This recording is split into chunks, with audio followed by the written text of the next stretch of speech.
Alhamdulillah, wassalatu wassalam ala nabiyyina Muhammad wa ala alihi wa sahbihi wa sallam.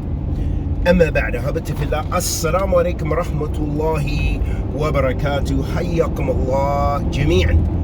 Habati fillah, a question was asked, and this is a very common question we get from sisters and brothers, and especially the young people, asking, various situations, various scenarios, saying, hey, I have a family, they cannot find someone for me to get married to, or especially this is a question that happens with reverts a lot.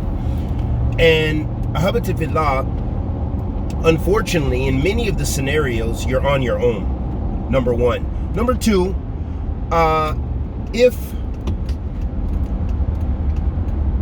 if you are blessed and you have a Muslim family, then that is going to be the best situation, is that they find someone for you. And that is the traditional way. That is traditionally how it's worked in Muslim societies and traditional societies in general. The parents arrange that or find us another suitable family and so forth.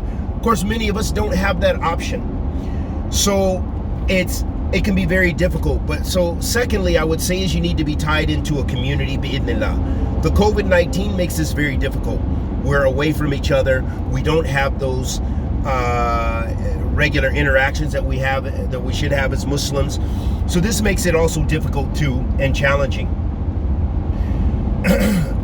What I would say in this regard is you will need to more than likely, if you're not finding people, you don't know community, and you don't know community leaders, and you don't have a community, then you will have to resort to websites, because Islam is practical, and you need a means to get married and find suitable spouses. It is not a good thing just to sit and hope that you're going to find a spouse and you don't know anyone. That is just going to come out of nowhere. Instead, as we know, the ulama mentioned that the concept of tawakkul, of relying on Allah subhanahu wa ta'ala, is that you have i'timad ala Allah wa fi'l asbab, that you make effort and then you put your trust in Allah subhanahu wa ta'ala. So part of making that effort, ahabati fillah, will probably be looking at suitable websites. Okay, we're not saying any websites. You also need to observe certain rules and etiquettes that the Muslims should observe in those scenarios. For example, sisters should not be posting their pictures with no hijab. Brothers should be properly clothed. Don't have a picture with no shirt on and your chest out. Even if you got a nice swollen nest, that's not the appropriate way and the appropriate adab. And more than likely, you're not going to attract the type of sister that you may want, but maybe you will. Allahu a'lam. The point is to have proper Islamic adab. Sisters should not be wearing makeup and should not be really posting their things. And if they are posting pictures, even ahead of being asked for one, which is just the reality, I'm not saying that this is jaiz wa ghayra jaiz. I'm not giving a hukum related to that. I'm just saying the reality is, at least don't wear makeup. At least don't beautify yourselves. So if you're a sister that doesn't wear niqab and your face is there, or whatever the case may be, because maybe it's the way you're going to get interest in your profile, then at least be showing only that which would normally be seen. If you were on the street, that would be normally seen. So that is in part my advice, because we know and understand those scenarios, because when I was a new Muslim, the situation was much more dire than that. We had no assistance, mostly, especially in a place like Seattle. So brothers, most of the families that I know, the marriages came from brothers doing dawah, grabbing sisters off the street, calling them to Islam, bow, nikah, like that. Maybe the same day, maybe the same hour. Can't say they all lasted. Most of them did not, but they had to do what they had to do as warriors, because they didn't want to fall into zina. So this is often the situation. If you don't have those options, I don't say that you go around harassing sisters, but I do know that this is a way, and this is the way that unfortunately we had to do it. Also, brothers used to perhaps just approach a sister. They see her in the marketplace. Sister, who's your wali? And that's how brothers were, because they were straight up. They needed to handle their business. So what I would say, ahabati fillah, is that it's very imperative that we strive our best to use the halal means.